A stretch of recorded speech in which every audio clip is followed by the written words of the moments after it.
Et si Luffy n'était pas libre? Et si la quête du One Piece, le siècle oublié, Joy Boy, la guerre à venir, avait tous été planifiés, testés, contrôlés? On pense que le monde de One Piece est chaotique, libre, sauvage. Mais si c'était justement le chaos qu'on voulait voir? Et si depuis le début, un homme tirait les ficelles, pas Imu, pas Barbe Noire, mais le plus intelligent de tous, Vegapunk? Dans cette vidéo, je vais te proposer une théorie complète et jamais vue autre part, que tout ce que nous voyons dans One Piece est une expérience sociale, non une expérience organisée par Vegapunk. Commençons par les bases. Vegapunk est le plus grand scientifique du monde. Il a travaillé pour le gouvernement mondial, mais il a toujours été en avance de plusieurs siècles comparé à eux. Il est capable de reproduire des fruits du démon, Zoan, Paramecia. Il peut créer des êtres vivants, les Seraphins, les Pacifistas, créer des intelligences artificielles autonomes, ces 6 satellites, et il peut même alimenter des technologies du siècle oublié, par exemple le Mother Flame ou un truc comme ça. Et ce qui est le plus intéressant, c'est ce qu'il cherche. Vegapunk ne veut pas dominer, il veut comprendre, il veut connaître la vérité, il veut réunir la science et l'histoire. Et pour ça, il pourrait avoir créé le plus grand laboratoire vivant de tous les temps, le monde entier. Regardons maintenant le monde dans lequel se déroule One Piece. Il y a des races différentes, hommes, poissons, mink, géants, etc.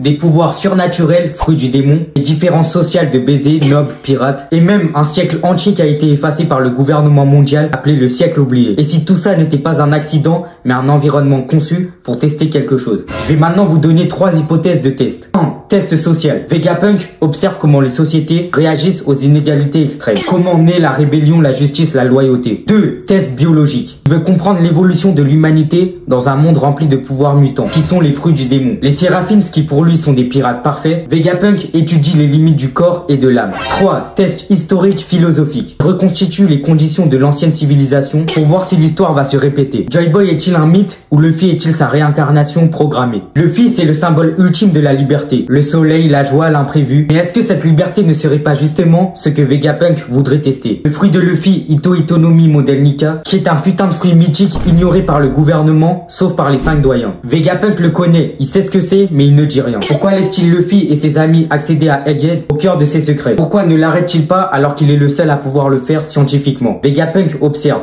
Il ne juge pas, il analyse. Et si Luffy n'était pas un élu, mais un échantillon, un cobaye qui croit être libre alors qu'il agit exactement comme prévu? Vegapunk a divisé sa propre conscience en 6 corps. Chacun la logique, Pythagore la réflexion, Edison l'invention et flemme de continuer avec les autres mais t'as capté. Chaque satellite représente un angle d'observation différent. Et s'ils étaient conçus pour analyser différentes facettes de l'humanité? La guerre, Edison, la justice, Shaka, la curiosité, Lilith, la trahison, York. Vegapunk ne peut pas observer tout seul. Il transmet donc à des intelligences qui testent le moral, le progrès et la destruction, comme un scientifique qui simule différentes options dans une IA. Imaginons maintenant la fin de One Piece. Et si ce n'était pas juste une guerre mais une révélation? Que le monde est un système de contrôle géant et que Vegapunk en détient la clé. Que le One Piece est en réalité une vérité sur l'humanité. Que la liberté n'a jamais existé. Que les guerres de pirates, la montée de Luffy, la chute du gouvernement ont été des réactions prévues dans un modèle comportemental. Et le pire, ça serait que Vegapunk ait raison. Que tout ce qu'il a fait était pour éviter que l'histoire se répète. Mais à quel prix le contrôle vaut-il la paix? La science vaut-elle la liberté? Peut-être que Luffy ne se battra pas seulement contre un empire, mais contre une vision du monde. Un monde où tout est mesuré, modélisé, testé et reproduit. Un monde où la liberté c'est juste une variable dans une équation. Vegapunk est peut-être le vrai boss final. Pas parce qu'il est méchant, mais parce qu'il est malin. Et que le plus grand ennemi de la liberté, c'est peut-être la logique. Merci d'être resté jusque là, j'espère que t'as kiffé la vidéo.